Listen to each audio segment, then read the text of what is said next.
ప్రజారోగ్య విభాగంలో జరుగుతున్న ట్రాన్స్ఫర్లలో పారదర్శకత లోపించింది. వైద్య ఆరోగ్య శాఖలో కీలకమైంది ప్రజారోగ్య విభాగం. ఇందులో ట్రాన్స్ఫర్ల వ్యవహారం ప్రస్తుతం చర్చనీయాంశంగా మారుతుంది. ఈ మొత్తం ప్రక్రియ నిబంధనలకు విరుద్ధంగా జరుగుతున్నట్టు తెలుస్తుంది. అసలు ట్రాన్స్ఫర్ల ప్రక్రియ ప్రారంభం కాకుండానే ఎక్కడెక్కడ ఖాళీలు ఉన్నాయి, ఎక్కడెక్కడ ట్రాన్స్ఫర్లు అవసరం, ఇవేవి లెక్కలు తేలకుండానే కొద్దిమందికి పోస్టింగ్లు ఇచ్చేస్తున్నారంట.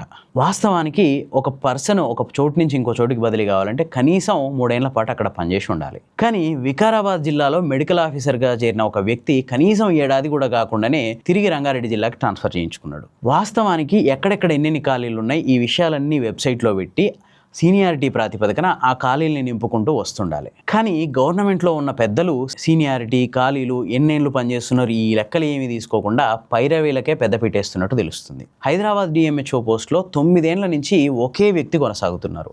ఆయన్ని ఇక్కడి నుంచి కదపడానికి ఎవ్వరూ సాహసం చేయలేకపోతున్నారు. అట్లనే రంగారెడ్డి డిఎంహెచ్ఓ ఈ పోస్టు కొన్ని సంవత్సరాల తరబడి ఖాళీగా ఉంటుంది. ఆ పోస్టులో ఒక జూనియర్ని ఇన్ఛార్జిగా కొనసాగిస్తున్నారు. ఆ పోస్ట్కి ఆవిడ ఎలిజిబుల్ కాదు.